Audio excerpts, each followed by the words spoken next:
Happy Monday. I am so pleased that you're here. Welcome to all of the new members in the group, and hello to everybody who's been here for a while. So, today we have our bite sized training. These are happening 3 Mondays, sometimes four, a month. I only avoid them or don't do them when it's my flex week. But in saying that, last week was a flex week and I still showed up because I was just in the mood to do one. Okay, so what are we talking about today? Well, in August, our focus has been on, well, we've called it Alternative August because the focus has really been on how do we go beyond the traditional systems and processes to try and experience expansion rather than constriction in our private practice. So, what I want to talk with you about today is how do you find clients? Because this is such a big thing. If you saw my email yesterday, you'll see I'm just as passionate about this as you. So I thought, how can I help everybody start to see this in a new way, in a way that can influence their messaging so that they can start to attract and call in more of the types of presenting issues or client demographics that they'd really feel so aligned in working with. So here's what I want to share with you. One of the things that I use is a 5-star, if you like, client template, or I mean, not an avatar by any means.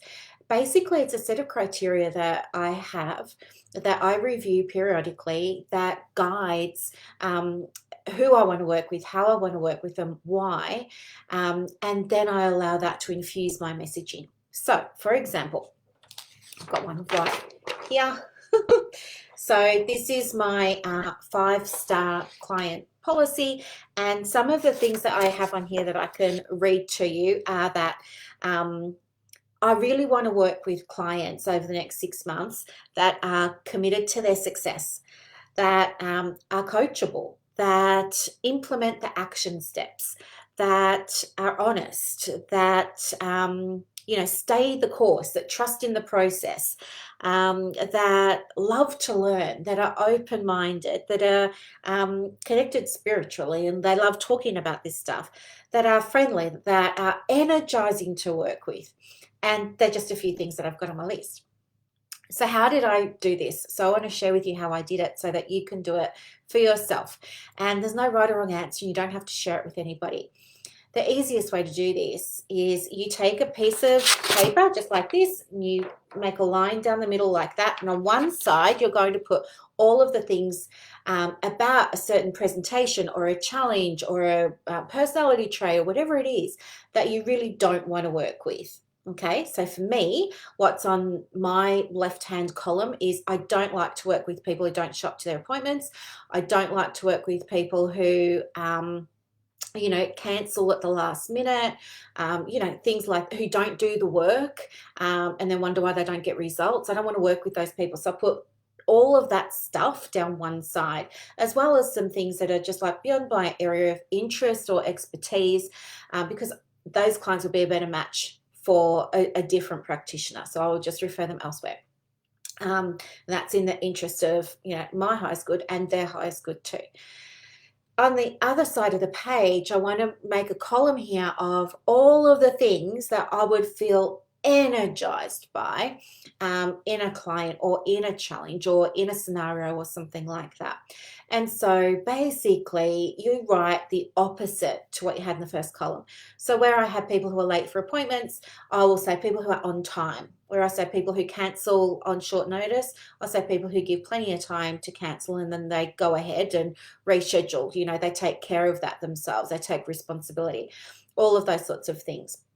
So when you have got your 2 columns there of things that you do and don't want to work with, the next step, or step 3, is about creating an intention for yourself.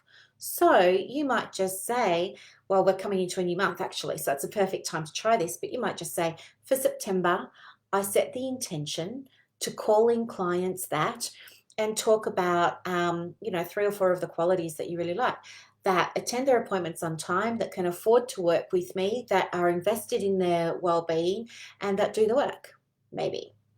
So you're going to focus on the things that you do want. And you're going to, with that intention, you're going to print it off and put it somewhere where you can easily see it and refer to it, because I want you to have a look, get in the habit of looking at that intention before you write a blog, before you write your social post, before you record a podcast, before you do anything like that. Because when you can set that intention, it means that you're going to be speaking to those people. So what this can look like is, for example, in my marketing, I'm going to, as you would have seen from yesterday's email, those of you who received it and read it, you would have seen very clearly in there, I'm calling out people who love spirituality. I'm calling out people who need more referrals. I'm calling out, they're the people that I want to work with, right? People who want to get results, people who are like fired up and lit up about their private practice. That's who I want to work with. And so you allow that message of your intention to come through and infuse how you write things. And this is how you start to pivot your audience, and you start to call in people who feel like they're aligned with that, because they'll self-identify. They'll say, hey, I'm somebody who shows up to her appointments. Hey, I'm someone who's committed. Hey, I'm someone who loves to work in this style, whether it's CBT or whether it's somatic or whether it's art therapy. They'll say, hey, that really lands for me. I really love that. And so you start to filter out people who aren't a great match, and you start to speak more to the people who are a better match.